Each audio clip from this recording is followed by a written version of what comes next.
Hello everyone, welcome to maths class.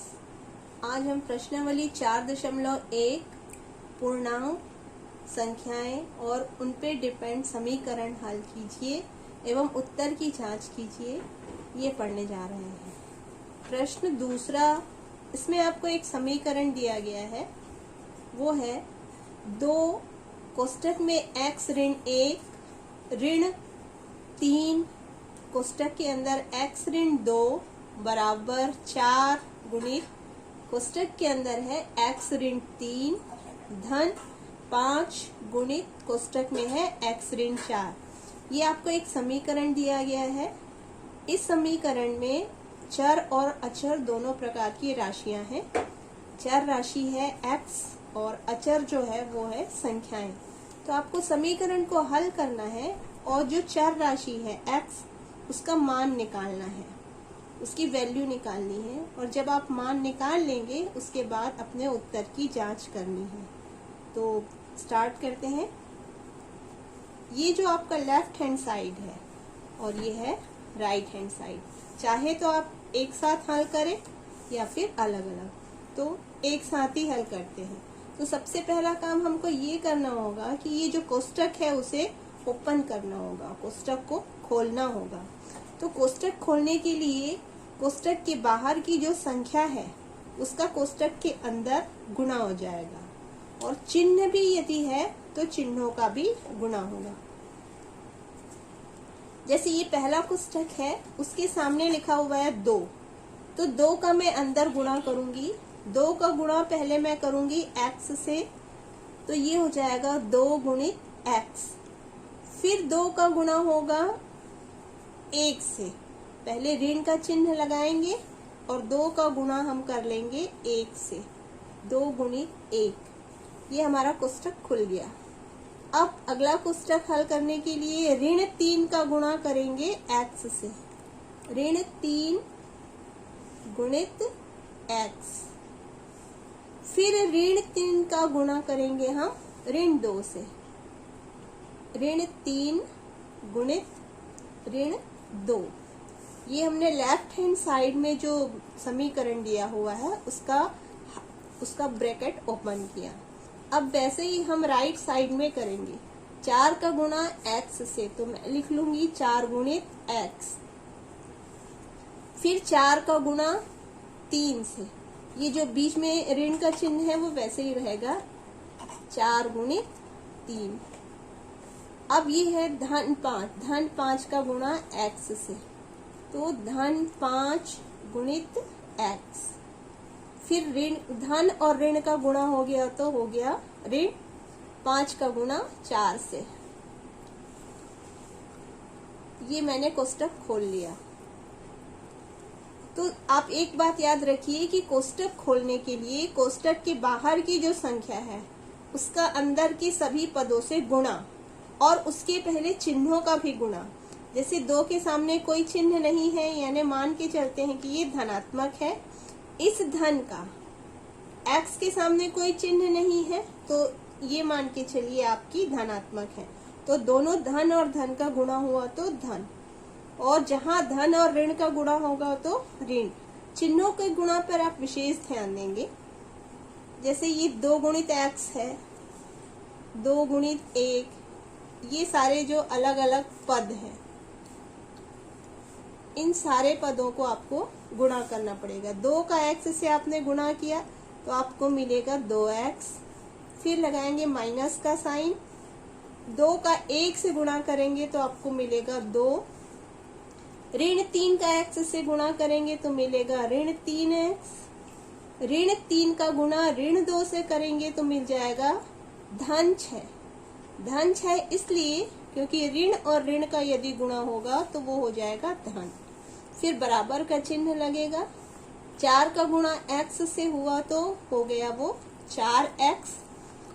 ऋण का चिन्ह आ गया। 4 का 3 से गुणा हुआ तो 4 तिया 12। फिर धन का चिन्ह आपने लगा लिया। 5 का x से गुणा हुआ तो 5x। फिर माइनस का साइन। 5 का 4 से गुणा तो हो गया 20, 5 चौक 20। ये आपने सभी पदों को गुणा कर दिया। अब देखिए यहाँ पर लेफ्ट साइड में दो पद x वाले हैं और दो हैं अचर संख्याएं। तो मैं पहले ये करूंगी कि x और x वाले पदों को साथ में लिख लूंगी। 2x के पास मैंने ऋण 3x को लिख लिया। ये एक ही साइड है तो अपनी जगह से उठ के सामने आ गया, तो इसके चिन्ह में कोई चेंज नहीं हुआ। क्रम विनिमय नियम से हो सकता है ऐसा। और ये जो संख्या है उसको मैंने एक साथ लिख लिया पीछे। ऋण 2 और धन 6 को मैंने साथ साथ लिख लिया। यही काम हम इस साइड भी कर लेंगे। 4 यहाँ पर 4x और 5x ये मैंने साथ साथ लिख लिया। और ये जो संख्याएं हैं उन दोनों को एक साथ कर दिया इस प्रकार। अब अगले स्टेप में ये दोनों हल हो जाएंगे। दोनों की चिन्ह असमान है। 2x का चिन्ह है धनात्मक और 3x का ऋणात्मक, तो ये असमान होने के कारण घटेंगे। 3 में से 2 गया 1x और चिन्ह लगेगा ऋण का, क्योंकि बड़ी संख्या के सामने का जो चिन्ह है वो है ऋण, और जो बड़ी संख्या के सामने का चिन्ह होता है वही उत्तर में आता है। यहाँ भी वही करेंगे। इन दोनों के चिन्ह अलग अलग हैं। 2 का चिन्ह है ऋण और 6 का धन, तो अलग अलग चिन्ह होने के कारण ये दोनों भी घट जाएंगे। बड़ी संख्या में से छोटी संख्या को घटाएंगे। 6 में से 2 गया, आपको उत्तर मिलेगा 4, पर चिन्ह इसमें लगेगा धन का, क्योंकि बड़ी संख्या के सामने का चिन्ह है धन। बराबर का चिन्ह लगा लेंगे। ये दोनों हल होंगे। देखिए दोनों के चिन्ह धन है। 5 के सामने भी धन और 4 के सामने भी धन, तो दोनों की चिन्ह एक समान है, इसलिए ये दोनों जुड़ेंगे। 4 में 5 जोड़ दिया मैंने तो मुझे मिला 9x। अब यहाँ देखिए ये है ऋण 12 और ऋण 20, ये दोनों भी जुड़ ही जाएंगे क्योंकि दोनों के चिन्ह एक समान है। भले ही ऋण और ऋण है लेकिन समान है। समान चिन्ह वाले हमेशा ही जुड़ते हैं। चिन्ह वही ऋण का ही आएगा, जो दोनों का कॉमन चिन्ह है वही उत्तर में आएगा, लेकिन जुड़कर 12 और 20 जुड़ेंगे तो हो गया 32। ये आपने लिख लिया इसको -32। अब आप देख रहे हैं आपको एक ऐसा समीकरण प्राप्त हो गया है जिसके लेफ्ट साइड में एक चर और एक अचर और राइट साइड में एक चर और एक अचर।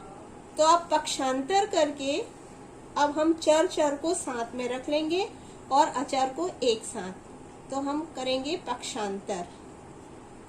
पक्षांतर करके हम चर राशियों को एक साथ रखेंगे और अचर राशियों को एक साथ। तो इसमें करना ये होगा कि एक साइड से मैं चर को हटाऊंगी और दूसरे साइड से अचर को। ये लेफ्ट हैंड साइड है, यहाँ से मैं अचर राशि को हटा रही हूँ और राइट हैंड साइड से मैं चर राशियों को हटा रही हूँ।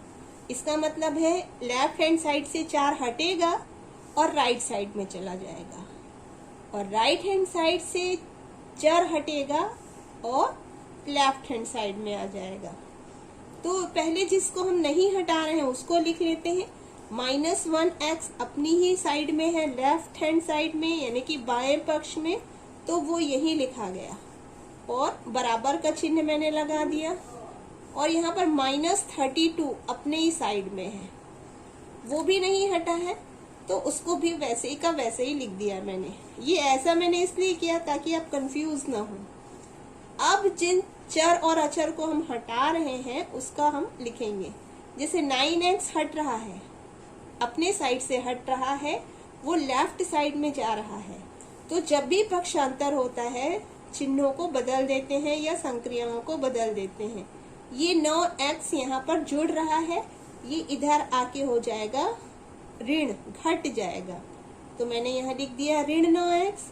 आप देख रहे हैं कि ये 9x पहले राइट साइड में था, अब आ गया लेफ्ट साइड में। लेफ्ट साइड में आया तो जो ये धन था यानी कि जुड़ रहा था वो इधर आके हो गया ऋण। वैसे ही हम ऋण 32 को पहले लिख चुके हैं। अब लेफ्ट साइड से मैं 4 को हटा रही हूँ, तो 4 जो यहाँ जुड़ रहा है लेफ्ट साइड में वो इधर राइट साइड में आके घट जाएगा। एक बात आप हमेशा याद रखेंगे कि जब कभी भी हम पक्षांतर करेंगे तो जो जुड़ रही है संख्या वो दूसरे साइड में जाके घट जाएगी या फिर जो घट रही है वो दूसरे साइड जाकर जुड़ जाएगी। जो गुना हो रहा है वो दूसरे साइड जाकर भाग हो जाएगा और जो भाग हो रहा है वो दूसरे साइड जाकर गुना हो जाएगा। अब ये देखिए चर और चर एक साथ हो गए हैं और अचर अचर एक साथ। तो अब इन्हें हल करेंगे। ये दोनों चर एक साथ हैं और दोनों के चिन्ह एक समान है, तो दोनों चर जो है वो जुड़ जाएंगे समान होने के कारण, चिन्हों के समान होने के कारण। 9 में 1 जुड़ा तो वो हो गया 10। x को ऐसे ही लिखेंगे पर चिन्ह यहाँ पर आएगा ऋण का, क्योंकि जो दोनों में कॉमन साइन है यानी दोनों में जो उभयनिष्ठ चिन्ह है वही उत्तर में आता है। अगर दोनों धन धन होते तो आप धन का चिन्ह लगाते, लेकिन दोनों ऋण ऋण है तो आप यहाँ पर ऋण का चिन्ह लगाएंगे। फिर से आपने बराबर का चिन्ह लगा दिया। अब यहाँ भी वही है, दोनों ऋणात्मक है लेकिन समान चिन्ह होने के कारण जुड़ जाएंगे। 32 में 4 जुड़ेगा तो वो हो गया 36 और चिन्ह लगेगा ऋण का।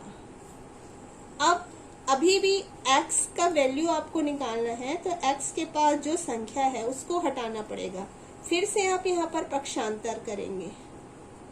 अब पक्षांतर आप कर रहे हैं तो आप देखिए 10 और x के बीच में कौन सी संक्रिया हो रही है, तो 10 और x के बीच में गुणा की संक्रिया हो रही है। तो जब आप ऋण 10 को हटाएंगे तो वो दूसरे साइड जाकर भाग हो जाएगा। x अपनी प्लेस पर है, ऋण 36 अपने प्लेस पर है और ये ऋण 10 हट रहा है। ऋण 10 हट रहा है जो कि गुणा हो रहा था, तो वो इधर आकर हो गया भाग, भागित ऋण 10। इस प्रकार लिखेंगे आप। अब इसको हल करते हैं। ये x बराबर ऋण 36 भागित ऋण 10 जो आपने हल किया है वो इस प्रकार आप लिख सकते हैं, ऋण 36 बटा ऋण 10। ये ऋण और ऋण कैंसिल हो गए। अब 36 और 10 को आप सरल कर सकते हैं। किसी एक संख्या के पहाड़े में यदि दोनों आ रहे हैं तो दोनों को काट सकते हैं। 10 2 के पहाड़े में आता है, 2 पंचे 10 और 2 के पहाड़े में 36 भी आता है। 2 एकम 2 और 2 अट्ठे 16। तो ये 18 बार में कटा और ये 5 बार में। अब ये आगे और नहीं कटेंगे तो यहीं पे स्टॉप करेंगे। x बराबर 18/5 ये आपका हल है। x की वैल्यू आपने निकाल ली 18/5। आपने उत्तर तो निकाल लिया, अब आपको उत्तर की जांच भी करनी है। तो उत्तर की जांच के लिए हमें वापस प्रश्न के पास जाना पड़ेगा। प्रश्न में 2 साइड है, या तो आप दोनों साइड को एक साथ हल कीजिए या फिर दोनों साइड को अलग अलग। दोनों साइड साथ में हल करूंगी तो काफी लंबा हो जाएगा, इसलिए मैं एक एक साइड लेती हूँ।